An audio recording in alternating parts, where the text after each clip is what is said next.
building on other people's ideas and re-examining them from your own perspective. That's curiosity as well. Creation is as a reaction to someone else's work is useful in forming your own practice, I think. I was so pleased when Artie got in touch to ask me to come along and speak to you all, even though I feel like I'm just making it up a lot of the time. The idea that I've been asked to talk about today is curiosity, which is kind of a massive thing, but also very specific. Curiosity is not simply a desire to know and learn new things. It is the ability to approach asking questions and not being afraid of being given the answers. It is an openness to feedback and to shifting perspectives, an openness to new approaches and rethinking what you thought you knew and to examine areas in which you might need to shift your thinking. A willingness to acknowledge that your perspective is your perspective, that your knowledge is your knowledge, and there are mountains of rivers of other knowledge out there. Some you will come to possess and others which you won't. It is knowing when to be curious by asking questions and knowing when to be curious by listening for the answers.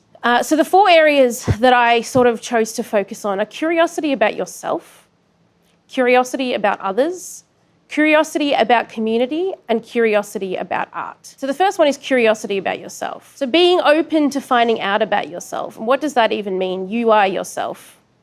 So knowing yourself and your own needs, whether they are access needs or just, how you work or how you like to communicate. But being open to and aware of those needs changing.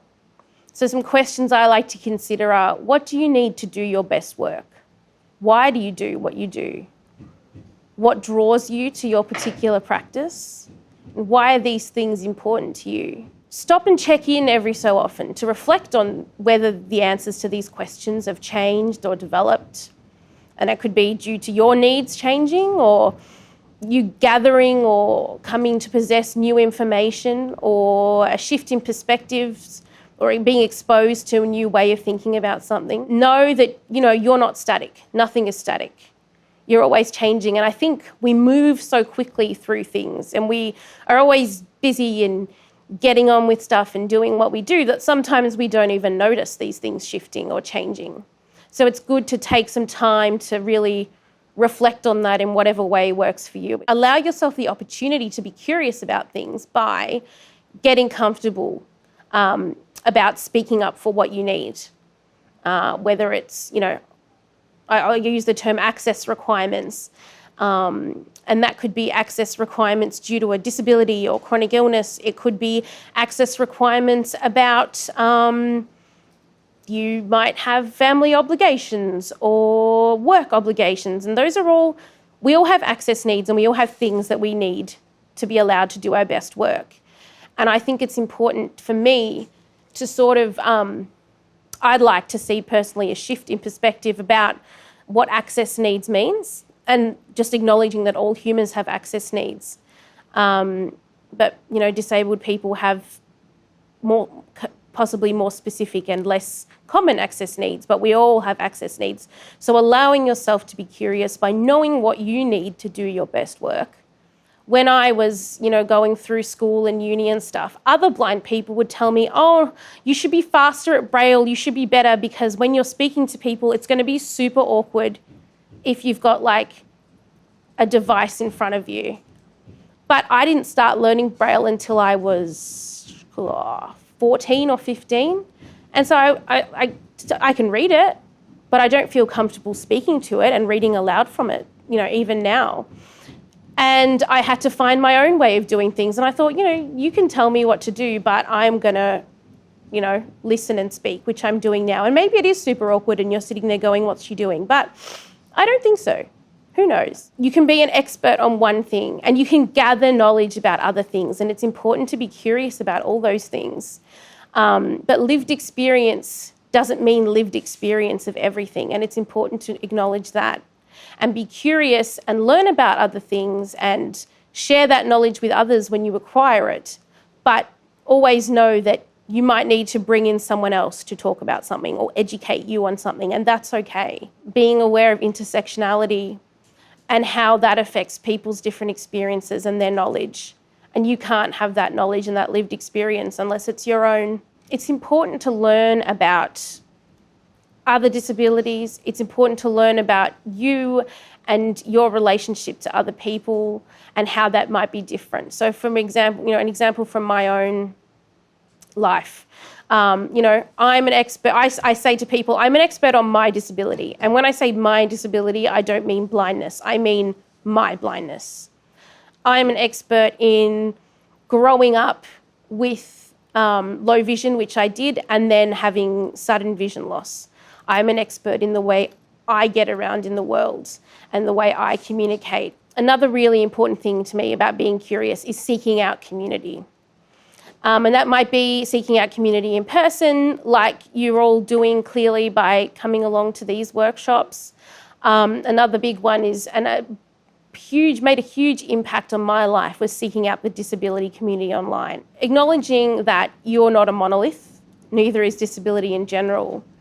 Your perspective is your perspective, and you can't and shouldn't have to know everything. No one can know everything. When it feels appropriate to ask questions, engage by asking questions. So it's not about bombarding people with questions just out of nowhere, but either, if they've talked about something, written about something, posted about something, and it feels appropriate to ask further questions, do. Or reach out and say, hey, I really admire what you're doing. Can I ask you a few questions about something? This is what I do. This is what I'm interested in. I don't think there was one moment when I kind of went, oh, yeah, I've made connections with people. It's just realising you have people that understand where you're coming from and what you're going through, and you can, chat to however casually about stuff or relate to their work. The next topic I said was curiosity about others. Find disabled artists, writers, creators, and engage with their work. Take it in. Supporting everything is great, but you don't have to like everything. But engaging with everything and interrogating it. Another thing I could speak on for about 10 years is whether, as a disabled creative, do I personally have to always make everything about, being a disabled creative? And the answer is no.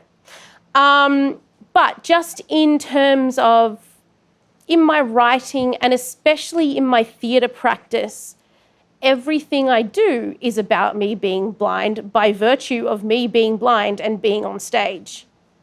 So it's it might be about, recently I did a piece about makeup and dancing and fun stuff, but it was still challenging people's perceptions of, a blind person being on stage. So you don't have to overtly challenge things. The art doesn't have to overtly challenge ideas to be worthy of, engaging with. We all like fun art, don't we? Yes. And curiosity about art. I'm thinking more about your own art, about your own practice, to be curious and experiment with style and materials and intentions and supports and seeing where that might lead. Like never sort of said to myself, yes, writing is going to be my career. But, I thought, well, I guess my art form will be writing now because it's too hard. No one really wants to go out on a limb and have a blind actor or whatever, which is what I really, wanted to do. And I love writing. There's no it's not like it's a consolation prize or something. But in the last few years, I've been experimenting more with different ways of performing and different ways of making theatre, and engaged with different supports to help me do that sort of thing. And I'm like, yes, I can do this. And it's great. And I've been back on stage and it's fantastic. Another example of that was, I was pretty set in my ways as a writer, and I was invited along to a workshop. It was a day all about sound art and audio art, and came away from that going, hey, that's really fun. I could do that.